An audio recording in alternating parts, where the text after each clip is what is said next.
What are we hearing for retaliation? CNN's Matt. As well.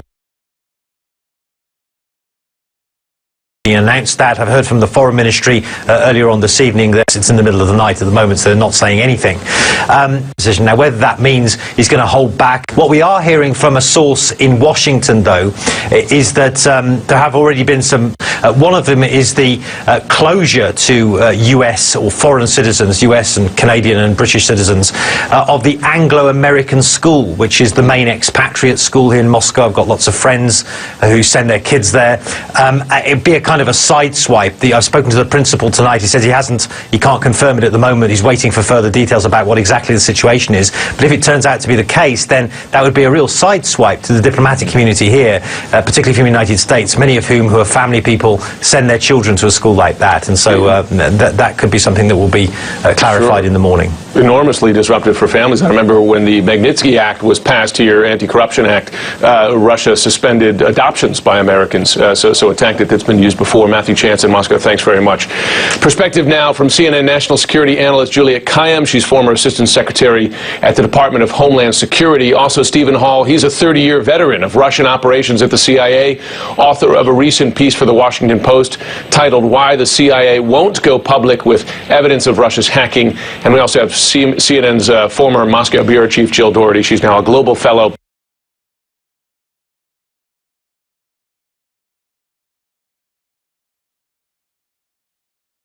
at the Woodrow Wilson Center here in Washington.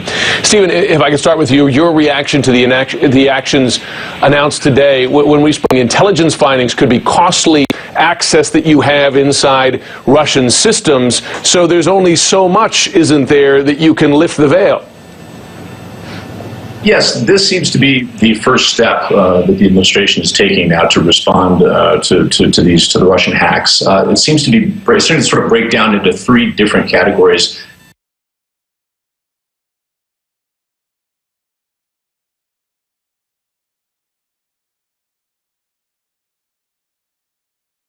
The sanctions against the FSB, which is one of the civilian intelligence services, and then the GRU, one of the military intelligence services, seems to be largely, I would say, can happen to our diplomats in Moscow. So I think what you're seeing is the first stage of this now. And that has cost, does it not? Because, I mean,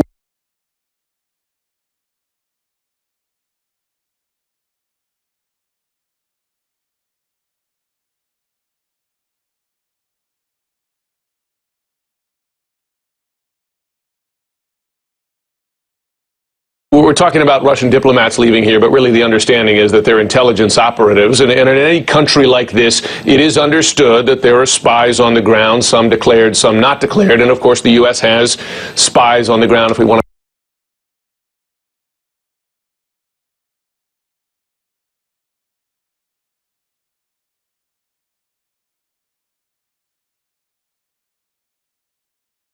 Call them that in Russia, assuming that they are sent packing as well. Russia, I'm not really much of a liberty to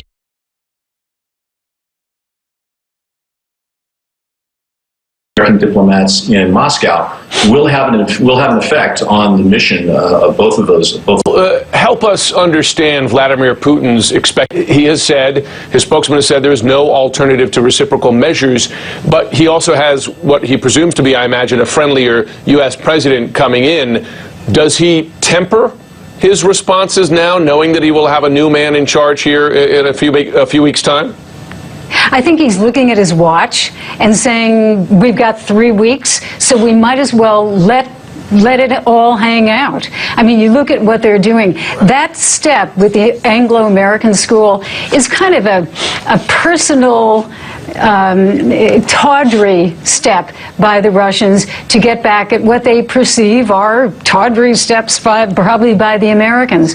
But I think Putin will probably look at this very seriously, look at things that he can do in a very strict, let's say, cyber way. He will do things that are symbolic and personal, and then he will do other things that would have to do with intelligence. So I think it will be multi-level, and they keep saying it's going to be tit for tat. So if there are some things that will not be revealed that the Obama administration will be taking, there will be things that will be not revealed by the Russians as well. But Jim, I can tell you, the level of personal comments is amazing. On social media, the comments about Obama coming from the Russian administration are really unbelievable. You know, calling them losers, that this administration isn't really an administration, they're just a bunch of losers. That tweet coming from the Russian embassy in England, in London, the lame duck, an actual picture of a duck. It's pretty personal. No question. We've heard some of that in our own politics here in the U.S. Juliet, you were on the White House call earlier, gave some more details on this response.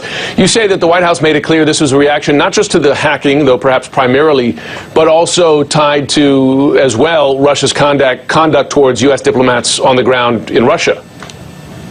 Yeah, sort of a less reported story over the last couple months, and Jill has certainly talked about it before, is just the, I would say, antagonism, harassment, sometimes even physical, of U.S. personnel in Russia. So the White House was clear that while, you know, we're all focused on cyber, this actually is bigger than the cyber attack, that these sanctions. And I think they wanted to make it clear for two reasons. One is there's no wiggle room in the intelligence community's assessments today. I just want to make that clear. There's no sort of outlier intelligence agency like we saw with the FBI perhaps earlier. The second is that because the executive order can only be rescinded by a president, it will require Trump, if he chooses to do so, to essentially go against his entire intelligence community. He can certainly do that, but it would take some explanation vis-a-vis his intelligence community, the one that he will be governing.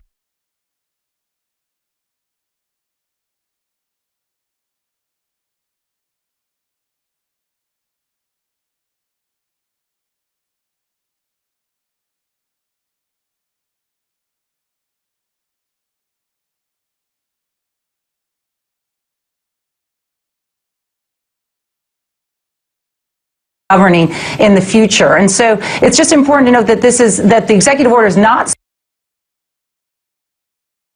solely related to Russia. It could apply to the Chinese or the North Koreans if they try to do this. To stand up against his entire intelligence. And it is only Trump and Putin. Later, a new ceasefire taking effect tonight in Syria. The real question, though, can this one hold? We've got a live report from inside the region.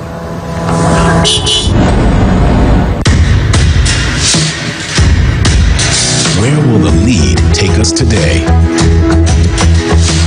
Straight to the source. Would Israel be willing to go along with those demands? To a side you haven't seen. That sounds a young man's game. All the way to the heart of a problem. What is going on in Ferguson, Missouri, in downtown America? Maybe all the way to the president. Do you think you were naive back then? The Lead with Jake Tapper. Weekdays at 4. Every day we do stories about people in need. With CNN's Impact Your World, you can help. When you go to the Impact Your World section at CNN.com, you'll find more on the stories that move you. Plus, you can find out just what you can do to help. Links to reputable charities and organizations. Find out more on New Day and go to CNN.com/impact. Be the change. Take action. Make an impact.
talking tonight about U.S. retaliation against Russia for hacking and tampering with the recent election. Sanctions that the White House says may not be the only steps taken. We're also talking about leading Republican lawmakers endorsing the measures, some even calling them not tough enough.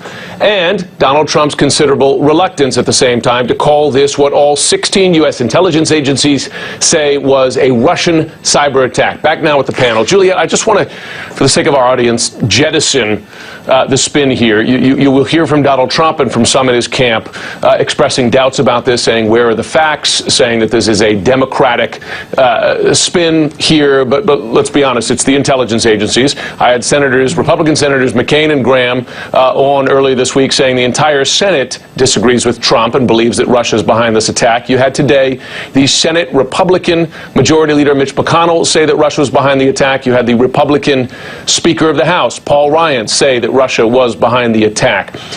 Russia's Donald Trump standing firm today, saying he will meet with his intelligence leaders, but we all got to move on. Have you ever seen anything like this in your experience, where the president defies lawmakers and intelligence agencies on an issue of national security? I have not, and it's so unprecedented and actually quite dangerous. You just simply don't want a president-elect, whether a Democrat or Republican, coming in at war with his or her intelligence agencies. It is a dangerous place to start because, well, for two reasons. One is you want them to support you and the administration and the protection and safety and security of the United States. But what the Trump administration or the president-elect is doing is he's making it about himself. It's really not about him. It's about the United States and our interest in the future. At some stage relatively soon, President Trump will have to either tell our allies or our that we are going to do something, a war, bombing, whatever, sanctions, whatever, are the tools that he'll be able to use based on the intelligence that he intelligence agencies. And those countries will probably have less confidence in those intelligence agencies and now has to think bigger than himself. Boy doesn't even begin to capture the glee that President Putin feels about what is going on. I mean, he just can sit back and smoke a cigar and not do anything, and just watch the United States churning in all of this, knowing that he can now criticize President Obama. He doesn't even have to criticize him directly because this kind of echo chamber of propaganda, et cetera, is swirling around. So he can just kind of watch it all happen. But President Putin, I think that he has the measure of incoming President Trump. I don't, just to really, stick it to President gives him a lot of pleasure. Stephen, I have to ask you, as someone with the CIA, how are agents and analysts within the agency reacting to this? How do they receive this, this dismissal of their work, of their assessment, some of it attained, I imagine, at great danger? How do they react to this? I think shock is probably a good way to start. Unprecedented is also a good way to what is happening. I can speak from inside of CIA, the Director of Operations. Why is it important? It's important because the most senior levels of government, the president, senior people in the executive branch, need this unique intelligence that they collect. And to have the president-elect come in and say, well, essentially, not only on the agencies and the organizations that they work for, but on the very intelligence which they work so hard and put themselves in the